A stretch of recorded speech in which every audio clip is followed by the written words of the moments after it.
Hey everyone, my name is Penny Zanker, and it's time to reset. This podcast goes beyond just navigating change. It's about new ways of thinking about how you can approach challenges, how you can shift your mindset when needed, create some space and grace for yourself so that you can rethink, recharge, and reprioritize when and where needed. Are you ready to unlock your full potential? Thank you for hitting play and sharing this next episode with me. It's time to reset.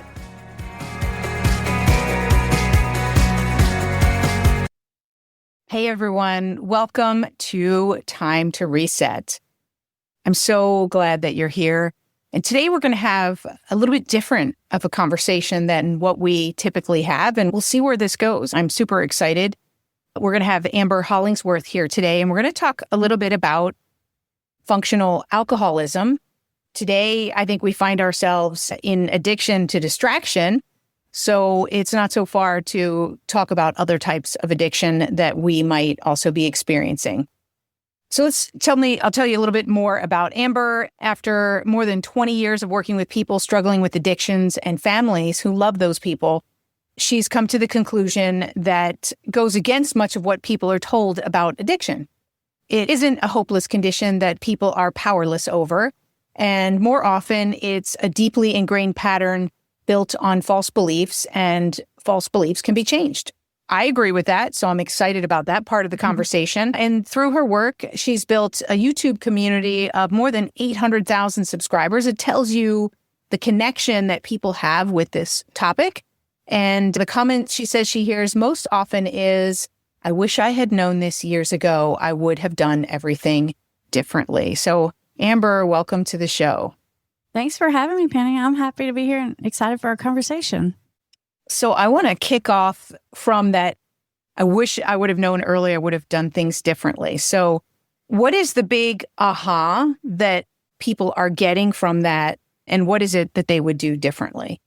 In most common, I get that it might be like a lot of different scenarios, but in general. Yeah. The most common situation scenario I hear that comes mostly from family members of people who have addicted loved ones, because they start listening to my content and they suddenly realize, oh my gosh, I've been going about this wrong and I could have saved myself years.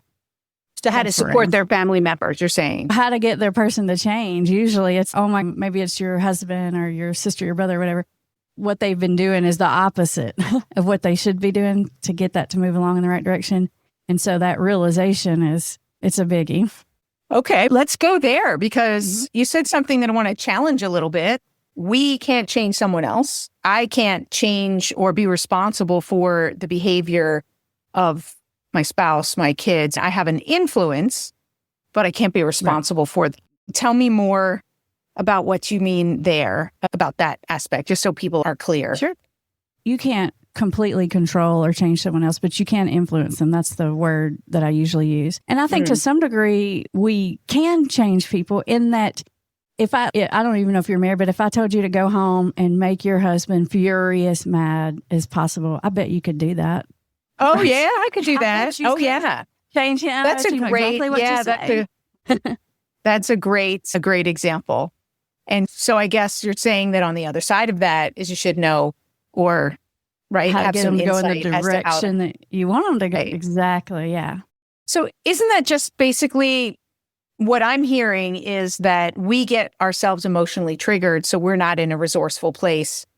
And if we were to just reset, as the language that I use, reset our mindset to understand that we could go in with intention into every conversation, knowing how we'd like to influence, that we could have all that much of a difference. Bingo, you got it. You got to work from strategy, not emotion in this arena for sure. Let's just face it, in every arena. That's true. An emotional reaction almost anywhere, right? A lot of people listening are business people. I just did a virtual keynote for a large group of leaders. And one of the first messages we were talking about was to step back away from the emotion, that you are not in a resourceful place if you are reactive. And so right there, you've got to recognize when you're emotional and step back and reduce the intensity so you can bring a little bit more strategic intention to it. You got to activate the critical thinking part of the brain. And you can't do that when your emotional center's all charged up crazy. Yeah. Totally. So is that the thing that they're saying they're doing wrong? So what is a strategy that they might do differently? Let's take a scenario. Give me a scenario of, let's say it's my spouse and that they are like, do they know they have a problem? Give me the scenario so that we can understand the context. Sure. I'll give you the big highlight scenario and then I'll give you a more specific example of a technique or something. But in general, if you have a partner who's a functional alcoholic or addict, they're probably in denial about it. And the reason that is because in their mind, they're functional. I see a lot of really functional, very smart people like business owners, doctors, lawyers. They're smarter than me and they're very successful. Trying to tell someone like that, that's making $1 bazillion and doing all these things and giving keynote speeches that they're an alcoholic, that's a hard task to get through. So you can't come at that directly like that. And what ends up can't say you have a problem. That doesn't work. And they're like, I don't know what you're talking about. I'm paying your bills, whatever. You're just going to get attitude, right? And so what ends up happening is from the family member's perspective, like you were saying, they're coming from that emotionally triggered, like desperation place of fear, anger, resentment, all those things. And they're wanting this person to figure it out faster. It's that feeling of, I just want to take you out of the shoulders and shake you and make you wake up and see this. What ends up happening, all the different things that they try to do that, puts them in what I call the villain role. And addiction thrives on resentment and self-pity. Like every addiction has to have a villain in the story. It's how they emotionally justify making bad decisions over and over. It's almost a way that they self-medicate their shame, is to focus on the villain in the story. And it's almost always the closest family member. So spouse or parent, the one that lives with it. Because usually the spouse is the only one that sees it, definitely the first one that sees it if it's a functional addict or alcoholic.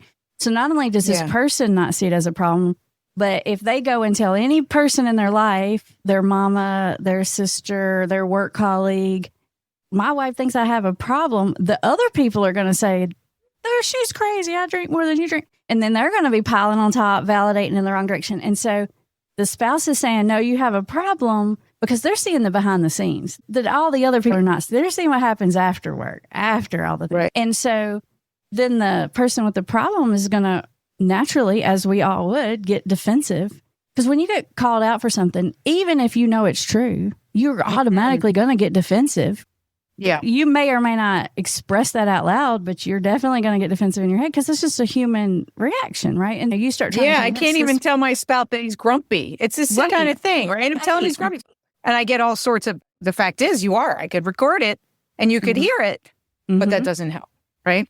Bingo, spot on, exactly. And so the spouse is desperate, and then the person with the problem saying, you're crazy, you're overreacting, you think everyone's alcoholic because your daddy was alcoholic, nothing I do is good enough for you.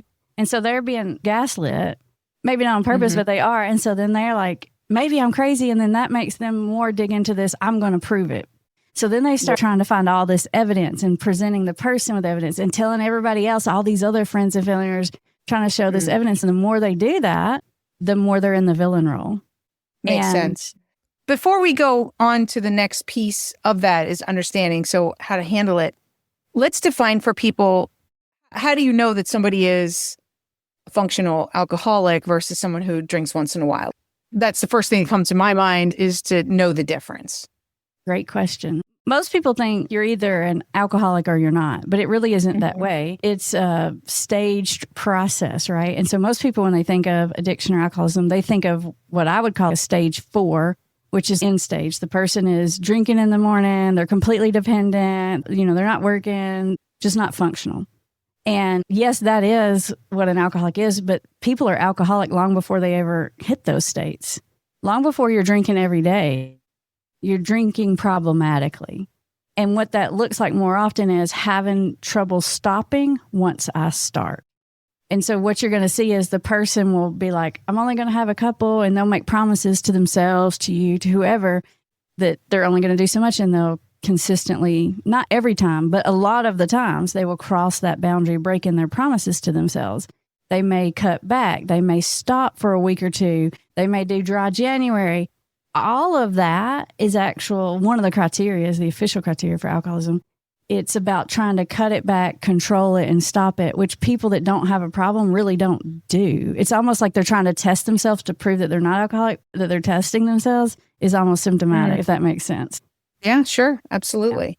Yeah. Okay, so now we have a little bit of clear of that, and we understand that there's stages. We could go deeper, but let's leave it at that. So what can family members do that is positive and more in that line of being more intentionally strategic about supporting that person in the best way? The formula for getting someone out of denial, it's two really important pieces. One piece is natural consequences, because it has to get uncomfortable. The cons have to outweigh the pros for somebody to want to change. That's just the way we all are. And when I say natural consequences, I mean something specific. And a lot of people don't get this definition right. But when I say it, I mean they don't come from you. So the world, they get fired stole them out, right? They got pulled over, not because you called the cops, because they had, whatever. Because if it comes from you, you could say it's natural that your wife would do that if you're alcoholic, but their person is going to perceive that as punishment, and they will not learn from that. They will not see that as because of what they're doing. They'll see that I can't believe you did that to your own husband or whatever. So it has to come from somewhere other than you. And when you're dealing with a functional alcoholic, most of the time, the only consequence that the person can see is just that you're on their case all the time. So they truly do not see that they have an alcohol problem. They think they have a spouse problem. And I know this from 20 years of dealing with these alcoholics. It's the only thing they can talk to me about. And so in my world, I'm like, I can't do anything with this person until the spouse or whoever the family member is quits doing this, because they use it as a distraction. Yeah. To not deal with what's going on with them. They're just like, they're frustrated about what's happening and they're fixated on that. And that helps them avoid seeing what's really going on. So you need the natural consequences. And this is where it gets really hard. If you will meet those natural consequences with empathy instead of anger and criticism and I told you so's, what happens is several things. But in that moment, you activate the part of their brain that can learn by not hitting their emotional brain. So they're already upset about whatever this is that's happened. You probably have the inclination, like I would, like anyone would, to be like, I can't believe you did that. I've been telling you that's going to happen, blah, blah, blah. This could be terrible, whatever. And that's the worst thing that you can do. Because all that's going to happen is when you say that, the person is going to defend themselves. Depends on their personality whether they're going to say it to you or not, but they are going to, in their brain, defend themselves. They're going to think, you make mistakes too, blah, blah, blah. And they're going to, what you're doing is you're putting that person in a position to think thoughts and say statements against where you're trying to get them to go, which is to realize there's a problem. And so you never want to set up, if you can help it, the situation where you're triggering someone to have the thoughts that you don't want them to have, because they're going to give you a list of reasons why it's not that big a deal, or why it was just one mistake, or why it's not going to happen again, or why it was your fault anyway. So and not only are they going to do that in the moment, but they're going to stew on it for the next 3, 4, 5 days. Absolutely. And I totally. And for those people who are listening, who don't have someone in their life that's a functional alcoholic, and you're wondering, how does this apply to me? I'm listening and I'm hearing that this is the same way with your kids.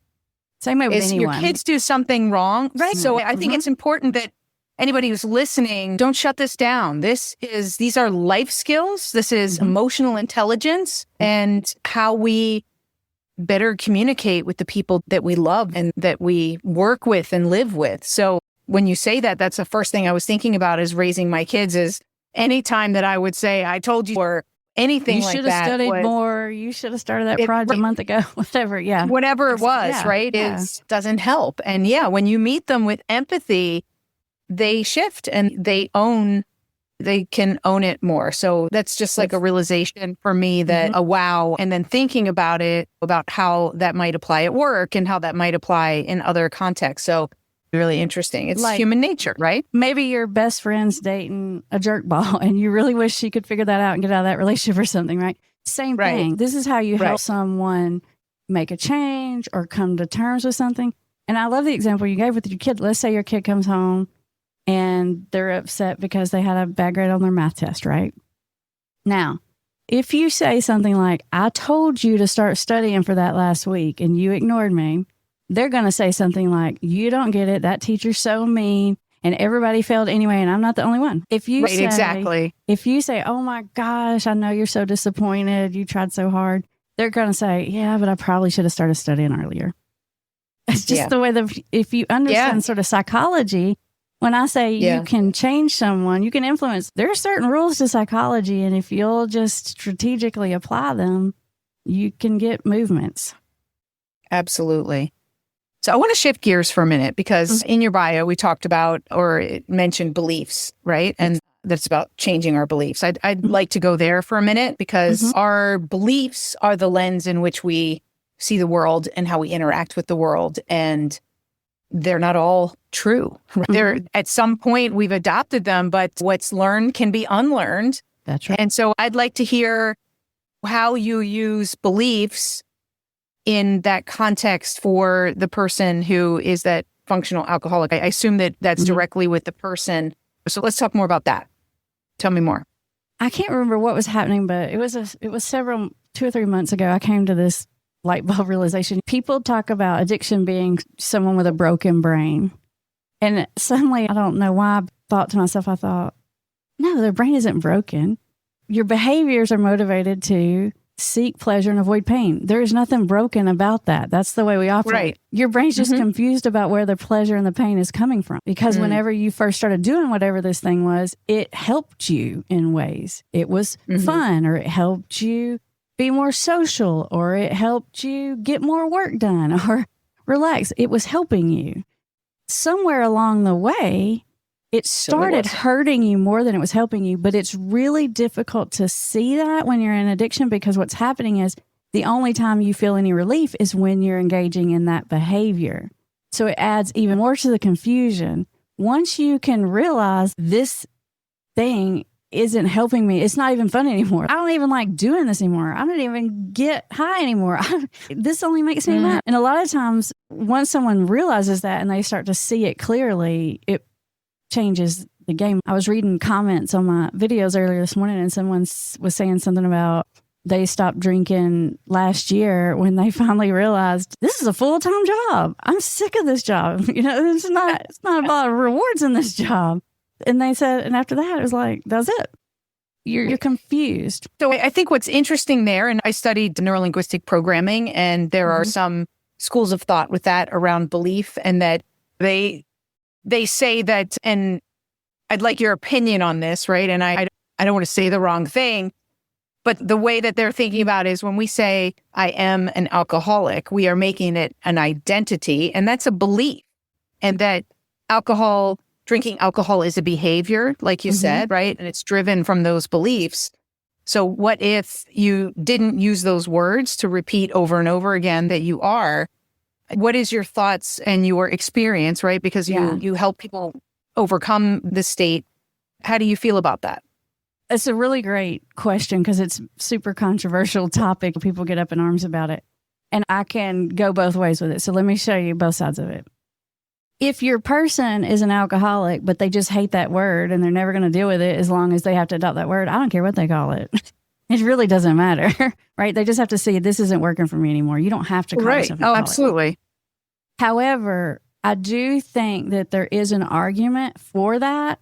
And the reason is most of the time when people are resisting saying I'm an alcoholic, what they're really doing is they're convincing themselves that they can control it, meaning I can keep this in my life and I don't need to give it up completely. Because what's happening is we associate, everybody knows if you're an alcoholic, you just can't drink at all. So people are really resisting it because they're trying to hold on to the idea that they can somehow manage it and get a different result. That's why they do that in meetings and stuff. Why they always say that is because you always want to convince yourself, no, I can do it different this time. And it's a way of being like, no, it's almost, I have an allergy to alcohol, right? And so there is an importance in some ways of accepting that and remembering that because it fights one of the symptoms of the problem.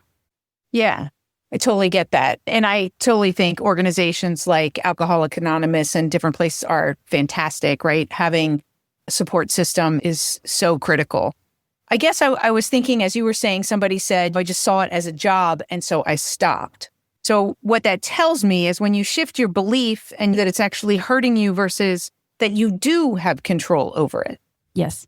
So that's what I'm, and that it is possible to get control over it. And I guess the question is around that. I'll finish the question and you can answer.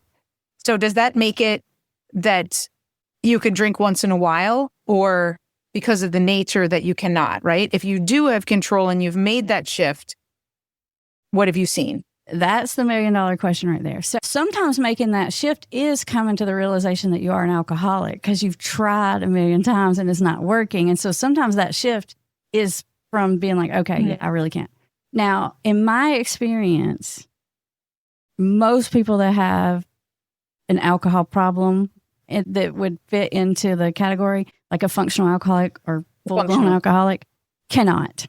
And the reason, there's several reasons, but one is it reactivates it. So if you don't drink it all, eventually the cravings go away. You don't even miss it. You don't even think about it. You don't even care. But if you're drinking... So it doesn't trigger. It doesn't trigger because you're just like, it's just not even part of your routine anymore. It's hard at first. It goes away. But if you're drinking, you're spot drinking, it keeps that activated. And so it makes you have to fight it all the time. And that so makes sense. It's the trigger, right? It's like a person that just annoys you. When they come into your presence, they're going to annoy you because it's a trigger. So I get it. Okay. So that's a great, great example. I don't say you can't control it, but I say it's going to be a lot of work and I don't think it's going to be worth it to drink a couple. Yeah, absolutely. We're at the end of our time. So much more that I'd love to know and ask you. Is there anything I didn't ask you yet that you think is really important to close out this conversation? There's so much more that we could talk about. I know. I know there's so many things. But what I really just want people to know is that you're not powerless, whether this is for yourself or for a loved one. There's a million things you can do. People beat this every single day, and the large majority of them beat it without ever having to go to treatment. Yeah. Where can people find out more information about the videos that you're doing and about you and all that you do? You can find me anywhere, but the best place to find me is on YouTube. My channel has a funny name. It's Put the Shovel Down, and that's an old recovery saying that means you hit your bottom when you put the shovel down, as in you don't have to keep going. You don't have to suffer. You don't have to burn all the bridges and ruin everything in your life. You can just quit digging and come out that mess that you're in. So put the shovel down on YouTube. Yeah. Okay. Awesome. Well, Amber, thank you so much for being here and sharing these nuggets. And I know that there's so much more. Thank you so much. Thank you for having me. I appreciate it. And all of you that are listening, there is so much more. And I think there's so much that we can learn. Even if you don't have a challenge with alcohol specifically, we have challenges with other things. As I was saying in the intro, we are addicted to distraction. We are addicted to our phones.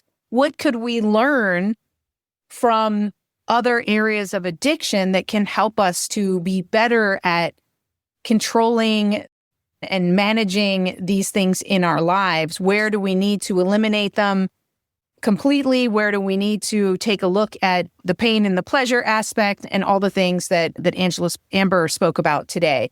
So think about that as you're looking at what needs to reset in your life, because this show is called Time to Reset, and it's time for us to step back and get some perspective on how we can change, how we can take more ownership and live our best life, because it is possible.